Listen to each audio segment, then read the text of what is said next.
Welcome to the Even Better podcast, where your host, Sinikka Waugh of Your Clear Next Step, brings you exciting content about making communities better by helping people get even better at work. Hi, it's Haley from Your Clear Next Step. Did you know our mission is to help people have better workdays so that together they can co-create better communities? We do this by helping people make authentic human connections, deliver real business value, and treat change as a process, not an event. We have several upcoming classes that you won't want to miss. Sign up today at yourclearnextstep.com/events. Well, hello, everyone, and welcome to this edition of the Even Better podcast. This is your host, Sinikka Waugh, and I am so delighted that you're joining us today. And I am delighted to welcome a new connection in my network and our guest today, Lata Hamilton. Lata, welcome, and thank you for being here today. Hi, Sinikka. Thanks so much for having me. I'm super excited to be here.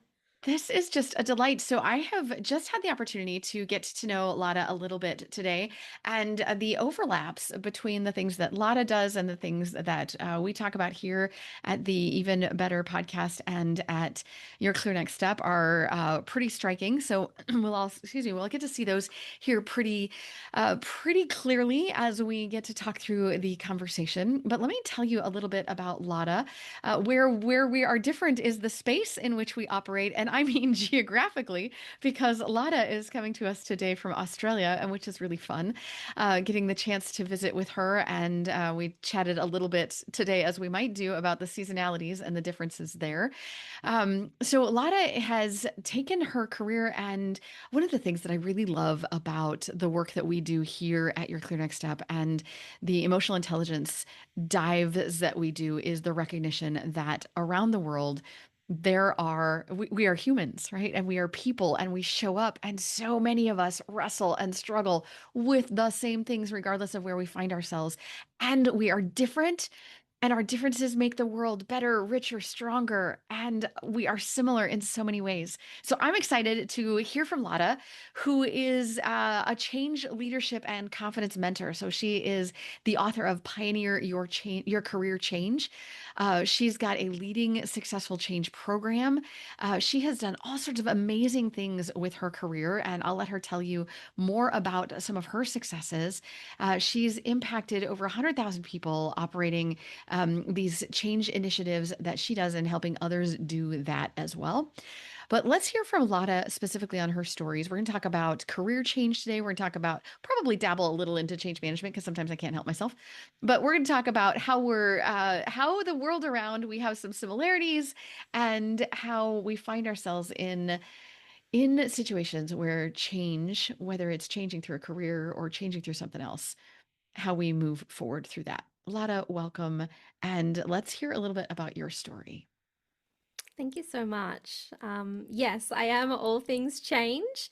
It sort of doesn't really matter what I'm doing. I always seem to find myself in the space of change.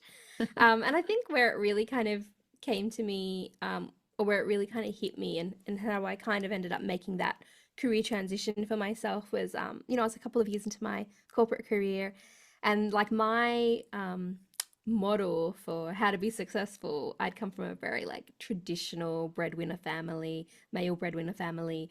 My dad worked in corporate, and so I studied media and communications at university, and then I went into my first corporate role. I was working in consumer goods, actually in marketing, and then I was kind of a couple of years in, and then I was like, it just felt completely stuck, felt really like underpaid and overlooked, and wasn't getting really like pay rises each year or promotions, and just kind of felt like I wasn't going anywhere. Like I was doing a role that I'd already been doing sort of 2 years prior.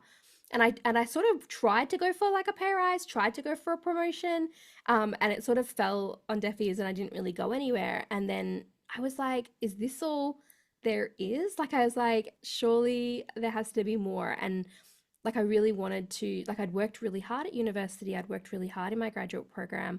And so I was like, I really want to actually be compensated fairly and appropriately for the value that I feel that I bring, for the worth that I feel that I have. But it was really tough because, my dad had been like working at the same company for like the past 25 years. So again, like my model was you have this job for life and you climb the corporate hierarchy and you climb the corporate ladder. But I was sort of felt really like stuck and stifled. So I was like, how do you marry those two things up? Mm. And so I had to make like the really tough decision to actually leave that organization. And I think like the biggest thing was like that loyalty that I felt like I was, you know, not being loyal because this organization, this company had invested in me. They'd given me all this extra leadership training, all these opportunities that I'd gotten as a graduate. And so like to walk out at the end of the graduate program and like not stay and reinvest that investment that they had made in me back into the organization felt like it was like not fair. So it was a really really tough decision to make, but I ended up making the move with some support. Like, I'd started studying life coaching and neurolinguistic programming, which, if you don't know what NLP is, it's the study of excellence in psychology or your emotions, behavior, and communications. So I sort of started studying those things and was thinking about sort of starting a side business. And so I made the really tough decision to actually move. And in just one move, I stayed in marketing, but I changed companies. In just one move, I got like a $20,000 pay rise. Like, it was just Mm. absolutely crazy. Like, I had been stuck at like $1,000, $2,000 pay rises. And just by changing companies, like, I was able to get like $20,000. And so it was just sort of like so eye-opening, and that there could be such a big shift. And the ironic thing is like my parents thought I was crazy because I was like, I started making these career changes so frequently. Like, I didn't stay ever in one place for more than like 2 years. Often it'll be like a year or a year and a half or 2 years. And so they're like, shouldn't you be staying? And I'm like, no, because I calibrate back against the open market. And I was also actively making career changes that were actually going to pay me more. And that was when I actually discovered change management. So I wasn't sure what to do after that. And a colleague just said to me, like, oh, I think you'd be really great in change management. She had a project management background. And I was like, what's that? And little did I know, like I spoke to a change manager and I got my first role in change. And little did I know it was like the perfect mix of like all the things that I love to do, all the skills that I had, like all the experiences that I had. I hadn't formally ever done organizational change management before. I didn't have the tools, I didn't have the templates or like the exact process, but all the transferable skills that I'd had in the Mhm. past could all be put into this one sort of area of change management that I never even knew existed. And Mm. it's like a highly paid female dominated profession that like nobody had ever spoken to me about that in like high school, university. Like, I'd never even heard of it before. And it was really funny in like the second interview with the hiring manager. She's like, I knew I was going to get the job. And I was like, are you sure that like you want me? And she's like, because I'm like, I haven't ever done change. And she's like, you have done change. You might not have called it that, but you've been doing it. And I'm like, okay. And I'm like having to convince, like, she's having to convince me in the interview to hire, like to accept the job rather than me convincing her to hire me.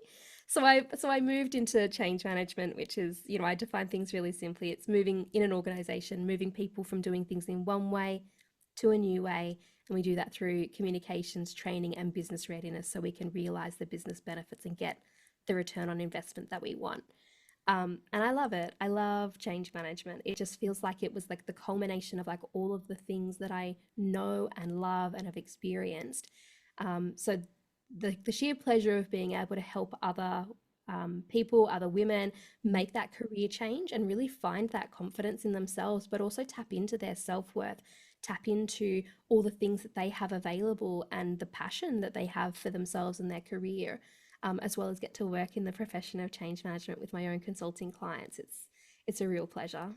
Absolutely. And you and I sing the same song in that, as far as loving being able to help organizations and people really accomplish their end goals, really arrive at returning the value that they're looking for, and moving people through that journey so that we arrive at the end result that we're looking for, changing from where we are today to where we want to be through that communication and those behavior changes, or the shifts in mindset, or whatever it is that we need to adjust, whether it's tools or processes or behaviors or whatever it is that we need to adjust to get those results that we're looking for. And the results are just, it's so inspiring to be able to accomplish those changes.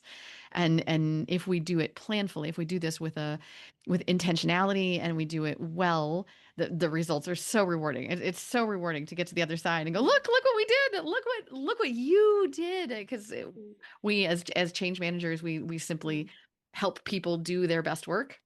mm. And I'm with you. I find it so wonderfully rewarding. Yeah. So let's step through this a little bit, because one of the things that we wanted to talk about today is things. So why do we do the Even Better podcast? This is part of our ongoing mission to help people have better work days, right? So we can co-create better communities. And there are some things that you had shared in advance and that we had a chance to talk about just a little bit, about some places where change management and some of these things that you have talked about sort of came together. In your own life, you made some career shifts in your own life. You found some parallels between change management and changing careers, changing jobs, that have become sort of formulaic for you. You've been able to coach other people through career changes, through that don't necessarily mean, hey, everybody has to go into change management as a career, that they're applicable to whatever kind of career shift you might be facing. Talk to us a little bit about how you found this career change formula, if you will, that you're using today. Well, I think that hindsight is a wonderful thing. And I wouldn't say that I had gone into my career ever really thinking about a particular formula or particular steps. But what had happened was, a couple of years ago, I decided that I wanted to like write my memoirs, because I couldn't remember like what I had eaten for breakfast the day before. So I thought I should probably document like the first 30 years of my life, just as a sort of, exercise. And I planned to publish them. I did plan to publish my memoirs, but I just thought they were just going to be like a collection of stories of my life and like things that happened and things like that. But as I was drafting them, I don't know, it's a weird thing with a book. Like you sort of start to feel the energy. It's a really bizarre, like it's almost like it speaks to you. It's not just you like laying it down on paper. And I started to get this real sort of like, I noticed this trend that like so many of my stories were related to career and that link with confidence. Let's actually write this book around the focus of career. And it was then that I actually realized that I had like changed careers 5 times by the age of 35. So I had never even openly like thought about that. And it had only been like a couple of years before when I'd really kind of thought through like how did I go about doing that? Because I changed careers, and like when I made that career change to change management, like I tripled my salary in the space of just 3 years, and then I was earning almost $200,000. And like the shift happened so quickly that I think I didn't necessarily have that time to reflect Mhm. on like how did I go about doing that, and how did I go about, not just successfully changing careers, but like every single time I changed careers, I got in a pay rise at the same time. And then like the biggest one was, making the move into career change, and within 3 years, being able to triple my salary. And so that's kind of where the formula came from. And then as I sort of started to reflect on like the book, and realizing that I actually had not just the formula, but also the evidence behind me that this had worked multiple times. Because I think one of the biggest career myths is that if you're going to change careers, you've got to start back at the bottom, and you've got to potentially take a pay cut. And that was definitely not the case for me in any of those 5 career changes. And I only realized that when I reflected back. And so that's kind of really where the formula came from, Mhm. was reflecting back on like, well, how did I actually get there? And like what, and I probably didn't realize that I'd done that every time. But when I was writing my book, I was like, wow, like that actually is the approach that I took every time. So yeah, that's how it kind of came about. Okay. So let's look through this model, because when we look at career changes, there are a variety of reasons that one might change careers. right? One might change careers because of moves that are out of your control. A spouse moves or a family member moves, and you got to geographically move because of that. We might change careers because opportunities are no longer available where we currently are. We might change moves to pursue a passion or to pursue something that we really, really love. So let's talk about when we go to change careers. Where do you get started in this formula that you're talking about? What might cause someone to change careers that would be a good candidate for the process that you bring to the table? Mm. I think you raise a really good point here as well around like sometimes it's not your choice, but it is your opportunity.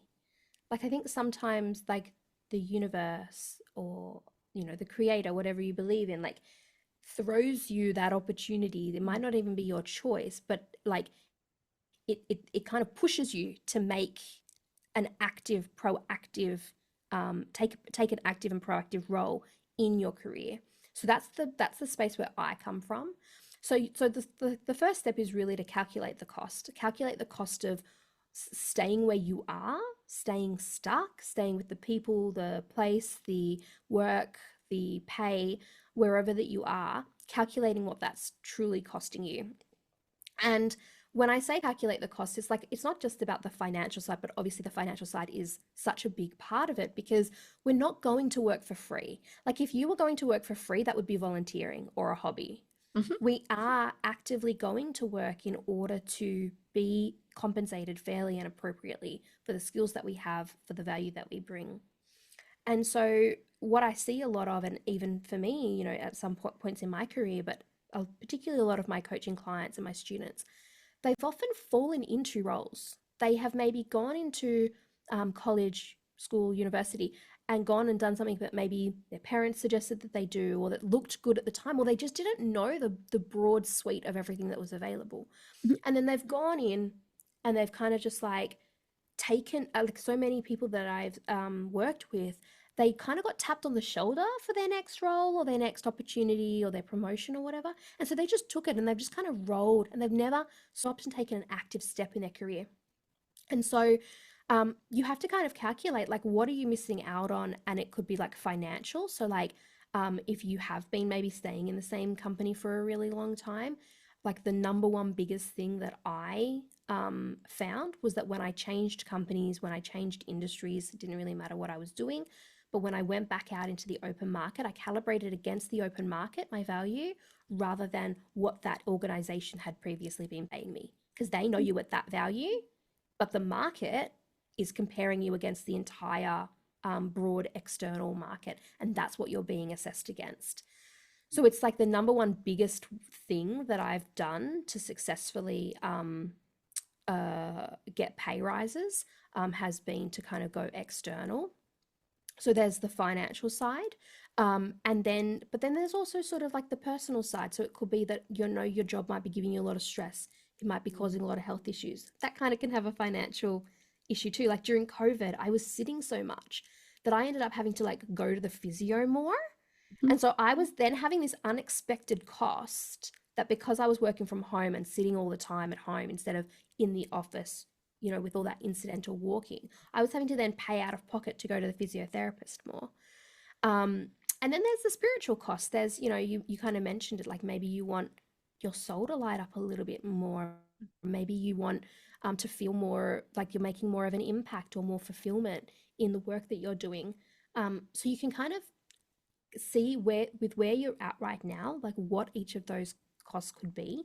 And again, like if maybe it wasn't your choice to do a career change, maybe it has been sort of forced on you or because of other circumstances.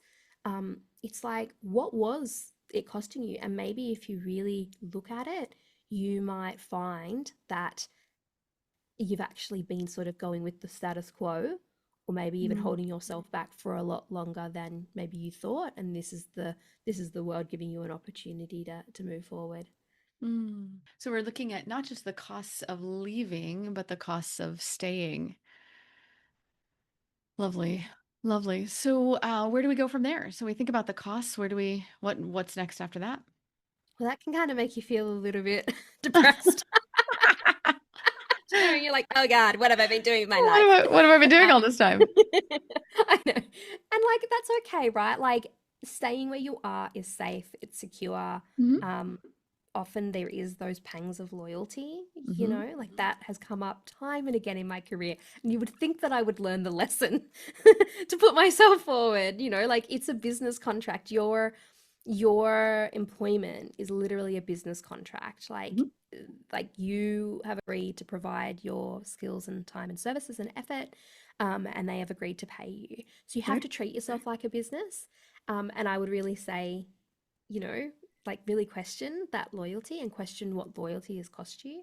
Mhm. And then, so from there, once you've kind of like, you might stir a fair bit of stuff up. So we want to kind of go back into the positive a little bit. We want to boost ourselves back up and remind ourselves of just what a value add we are and what a great individual and a great worker or leader we absolutely are. So here's where you can start to remember your worth. So step number Mm. 2 is remember your worth. And you can kind of do this in 2 ways. One way is I like to suggest that people list their light, which are all the things that they're great at, which could be things that they've been told that they're really good at, or things that they know that they're really good at, or they have a natural talent for. And then the other side of this is count your blessings. And this is where, you know, gratitude comes in, and it just helps to reframe the way that you think and feel about yourself, about your career. Because as hard as it might be today in your career, there were good times and it has been paying you, right? Like, even if it's not as much as you wanted, it's been paying you, it's been putting food on the table and a roof over your head. There have been good times. So you don't want to forget all of the good times. You want to actually feel gratitude for the leaders that were great or the opportunities that you did have, or just the sheer practicality and logistics of having had a role or a job or a career to start with. Mhm. And I think that's really about shifting the energy. So you're getting yourself really activated when you calculate the costs in step 1. Mhm. And step 2 is about kind of bringing it back into you, bringing it back into like a level of like that emotional connection that you have, and sort of almost filling up your tank from the inside in Mm. order to be able to go and do the rest of the formula. I think one of the things I appreciate about this is this recognition that for both of these steps, we're accountable for creating our own environment, if you will, accountable for creating. I'm not sitting here with step 1 or step 2. I'm not sitting here waiting for someone else to tell me what to do or to tell me where to find my own happiness, or to tell me which direction to go. Both of these first couple of steps are really about self-reflection and self-awareness and owning my own story, Mm. which is so important to our own mental health, and I think also really important for as we look forward, recognizing both the maybe what holds us back as well as where our strengths are to help shape the future. Like when I go to choose how I want to show up in the future, these will inform me better so that I can show up as my best self in the future. I Mm. appreciate that. Yeah. So let's get to the third step. What next? And I will say probably like it is good to do the steps in order because each one gives you fuel like for the next Mm, step, like okay. fuel and fodder for the next step. So step number 3 is get clear on career. And it's really great when you've remembered your worth and you've listed your light because then you have like a laundry list of all the things that you're good at and you enjoy doing. And that can help inform you. Like, it's okay. What I would say to anyone who's listening is it's okay if you don't know what you want to do. The world is in a massive state of flux right now, massive state of flux. Mm. The traditional career paths and career opportunities that maybe you were brought up believing was the path for you, those jobs might not even exist in 5 years' time. They might not even exist, or the way that you do them could be completely different. Alternatively, they just might not light you up anymore. So it's absolutely okay to pivot. Like I mentioned, I've had 5 career changes by the age of 35. I went from hospitality to advertising into my corporate career into marketing, and then across into change management, and then I started my own consultancy. So like and every time along the way, it was never necessarily really clear that that's the step that I wanted to take. Like it wasn't like I actively was like, okay, I know I want to move into advertising. It was just like the path unfolded along the way. From doing some of those earlier steps, you start to get that clarity. Like one of my coaches always said, Matt Catling, he always said, like, he was like, clarity doesn't come up front, it comes when you're on the journey. And I like to Mm, kind of use it almost like you're driving down a road. It's like you can't see what is like in front of you, right? Like you have to actually you don't know what's further in front of you until you've started driving, and then you kind of start to see it. You can only see what's around you at any one time. mhm, When you start to drive forward, you can then start to see the horizon open up, and you can start to see what's coming in your mm, future. But you mhm, have to be moving to do that. You can't do that from a stationary place. mhm, So I think step one and step two helps you get moving, and then you can start to get clear on your career. And I always recommend write a career shopping list, like the mm, way that you would normally, like, go to the grocery store and you like, I know I need eggs, milk, shampoo, whatever. It's like write a shopping list of all the things that you would love in your career and cover all the bases, like not just what role title you want, what salary you want, what company you want to work for, or anything. You might not even know those things. You might not know what role title you want or what company you want to work for. I would always recommend have some sort of idea of what your minimum baseline salary or day rate you want is. But you might not have clarity around that. So think instead about like, what are the kinds of skills I want to bring into my day to day? What's the kind of experience that exactly what you talk about on this podcast? What's the experience that I want to have when I'm in the office mhm, or when I'm working? Where do I want to work from? Do I want to work from home? Do I want to work in the office? Do I want it to be hybrid? What kind of leader do I want to have? What kind of colleagues do I want to have? What kind of projects or clients? And really kind of think more about the experience that you want, even if you don't know the exact clarity around like the role title or the profession or the industry that you want. Because I feel like a lot of people get stuck at this step because they're like, well, I don't know what I want, so I can't do anything. And the deer in headlights get stuck. But I'm like, actually, the what is so much less than the how you want to experience it, like the, mm, the experience that you want to have. Because you can have the experience that you want in a range of different roles and a range of different industries. So that's the really big tip that I would give for like when you're writing your career shopping list. It's like fill out the parts that you can, but really like if don't get stuck on the stuff where you don't have the clarity, and then be really clear on your non-negotiables, be really clear on your deal breakers, asterisks 3 to 5 things where you're like, these ones I'm not going to budge, because you might need to be a little bit flexible, because you might not know exactly, what are the salaries in that area or whatever. But like I've always actively chosen the next career really strategically and gone, that career, I know it pays more. Like I knew that projects, the area of projects, because they're short, sharp pieces of work, I knew that they paid more than regular, business as usual jobs. I knew that advertising paid more than hospitality. I knew that going into corporate paid more than staying on agency side. So I made some strategic decisions, but I didn't know what was the exact salary that I would get making those strategic decisions. I just knew that it was more, but I didn't know the actual figures. But you can go and do, research. I have a whole list of ideas around how you can kind of start to understand what you could be earning. Um, but like I would just say, focus on the experience. Like ultimately, that's what you want to do. You go to work, so much of your life, for such a huge part of your life, you're in your job, and for such a massive part of your week and your day, you're going to work or you're working.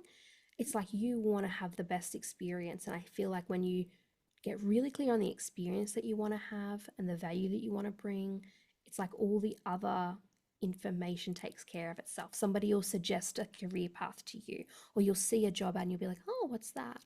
Or sometimes you might even create your own role. mhm, And I think we're going to see a lot more of that with AI coming in, impacting roles, impacting the future of work. I think we're going to see a lot more of people creating their own positions mhm, based on the gaps that they're seeing coming up in the future, and going, okay, here's where we're going to need to start doing the work. And I don't think, exactly what you said, I don't think we can wait for leaders to do that because the change is moving so quickly. Yep. I think the people in the trenches, I think the people on the front lines, the people seeing the gaps are going to be the ones who are going to have to fill the gaps or identify, hey, there is a gap here. We're going to need someone to fill it. And either they're going to fill it themselves or they're going to say, hey, I know a guy. And we were just in a conversation over coffee or over lunch. And that person said that's what they really wanted to do. We should call them because they've got this opportunity. Mm. Yep. So let's get to step 4. Then what? So we got clear, we made our shopping list, and it's not just about the career or the industry specific, but it's about the environment and the experience. And we've got our non-negotiables, and then where do we go?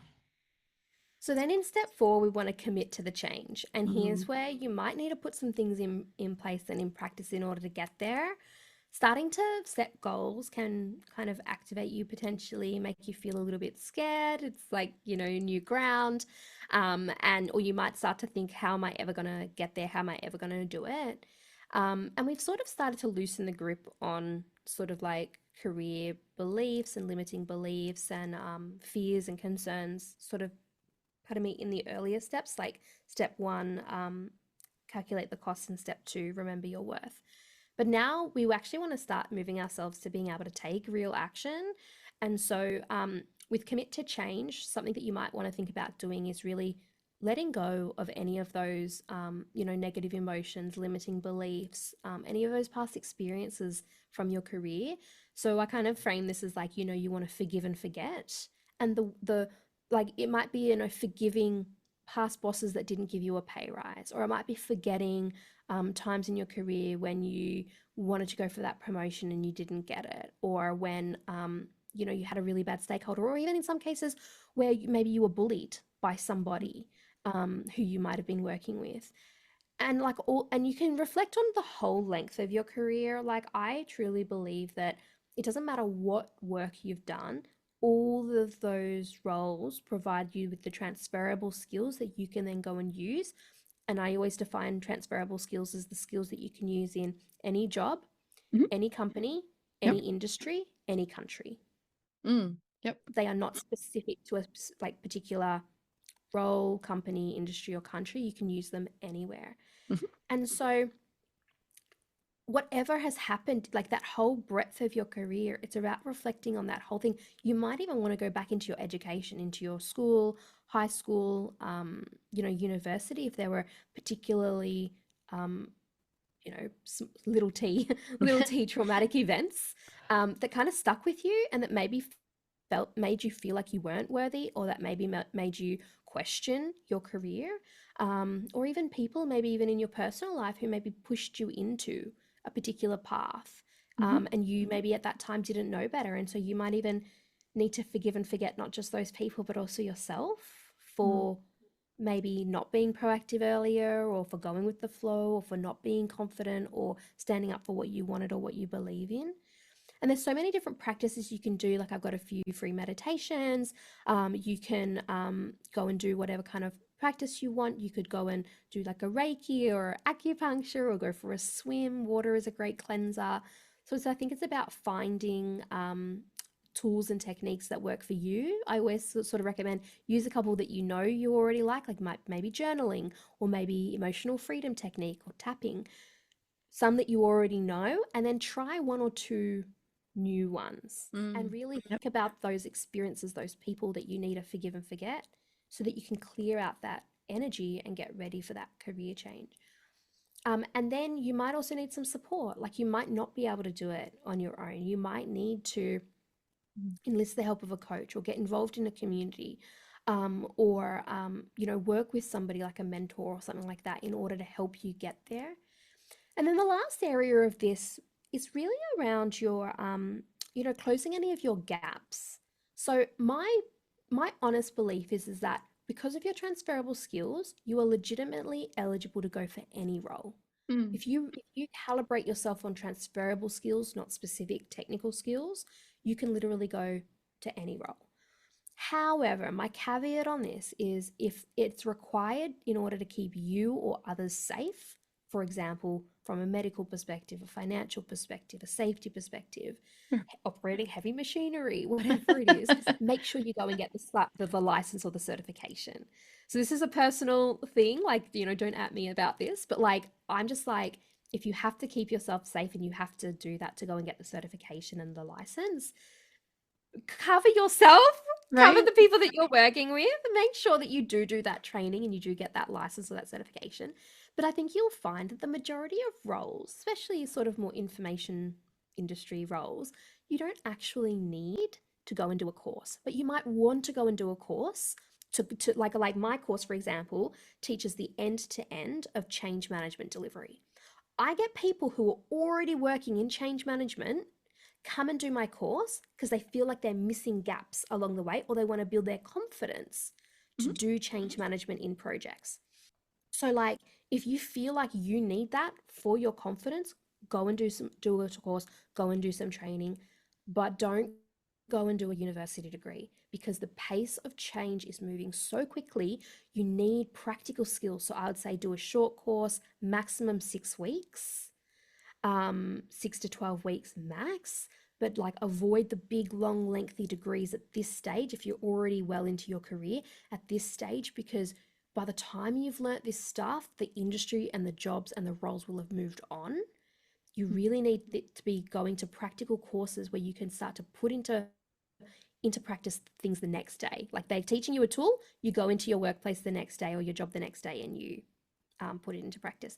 And the great thing about starting this now before you've made your career change, you can start building the skills and the experiences in your current role if you are still working. Yep. And then you can put those things on your resume, on your CV, and talk about them in interviews to help you make that career transition. So, for example, like a big part of change management is facilitating workshops.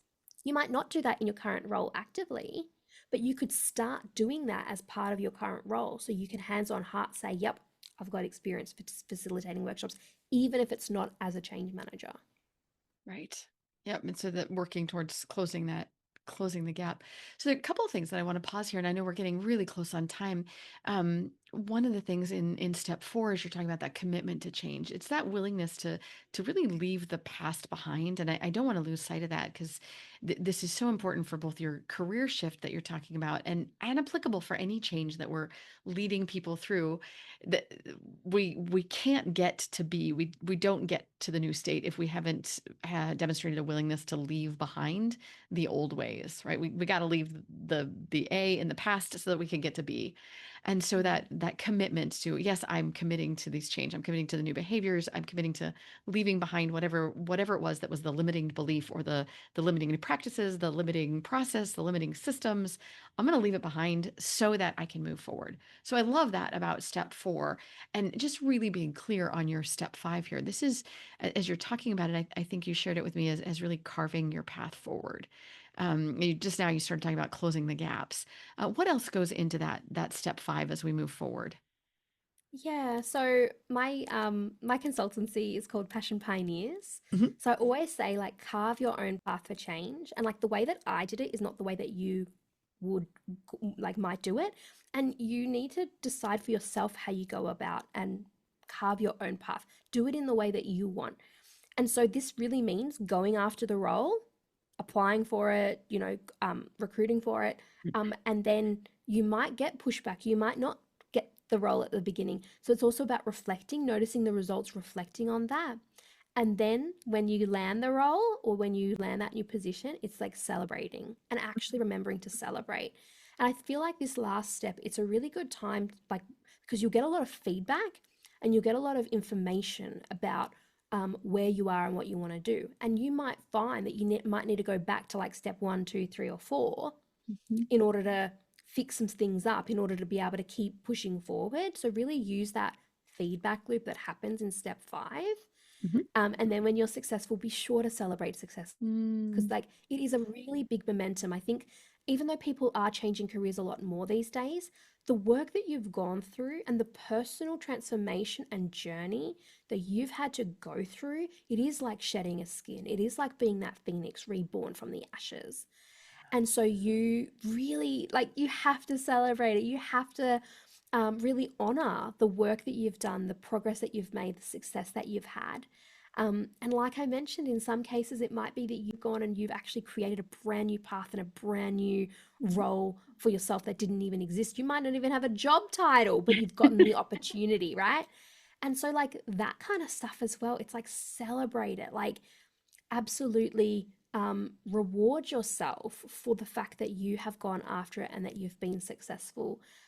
Because I think we all deserve to feel like we had a hand in our future, Mhm. and that and then when you create that positive feedback loop, it means that you'll be maybe able to do it faster in the future or more easily in the future, or that the universe will bring you more opportunities Mm, in the future because you actually took the time to show that gratitude and to celebrate that success. love it. Yep, that celebrating at the end, so tremendously important. And again, I completely agree. And whether we're doing that for a career change or for any change that we're leading people through, that celebration at the end is so formative and so critical. Because who's going to follow us if we don't remember to celebrate at the end? Otherwise, they're not going to come with us next time. Yeah. Oh, speaking of next time, we are so very much out of time, and we could go on. I imagine that we would have another hour's worth of things that we could talk about. But Lotta, we are just about out of time. As we prepare to wrap up, if there was a nugget, a way to sort of wrap this up with a little bow, is there some way to summarize, or a closing theme that you would want to put around this? Yeah, I think it's just that, like, for everything, it's all comes down to confidence. Mm, And I always sort of define confidence as being you knowing who you are, what you want, what you're worth, and the value that you bring.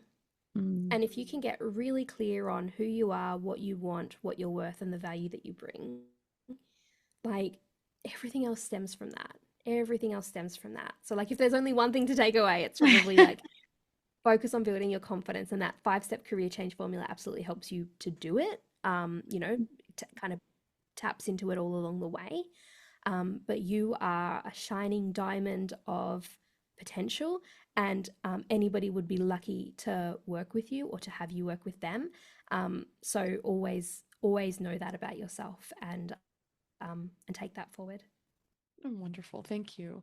And this would not be the Even Better podcast if I did not ask my trademark question. What's making you even better these days, Lana? I just bought a piano. Oh, wonderful. Um, yeah, so I'm just a beginner and I'm just practicing. But yeah, I just bought a piano, and yeah, it's super exciting. It's like a week that I've had it. Oh, And it's, yeah, really calming, really healing. The vibrations are just really beautiful, and it's really nice to sort of be reconnecting a little bit with. I used to have a keyboard as a teenager, and so yeah, it's really beautiful to be practicing again. that's wonderful. What a great answer. I love it. So, Lada, of course, if anyone has listened to this podcast and they reach out to us, of course, we will happily connect them with you. If they want to reach out to you directly, what is the best way for them to do that? Yeah, please come find me on LinkedIn. So you can come and connect with me, follow me on LinkedIn. I'm always posting about career and change management. And you can find my course, my books, any of my free guides and things like that over at my website, latahamilton.com. Fantastic. Lada, thank you so much for your time today. It has been a joy to spend this time with you. Thank you. Thank you so much. And to our listeners, thanks so much for tuning in. I hope that you've found some valuable takeaways out of this. And on behalf of all of us here at Your Clear Next Step, we hope the rest of your day is even better.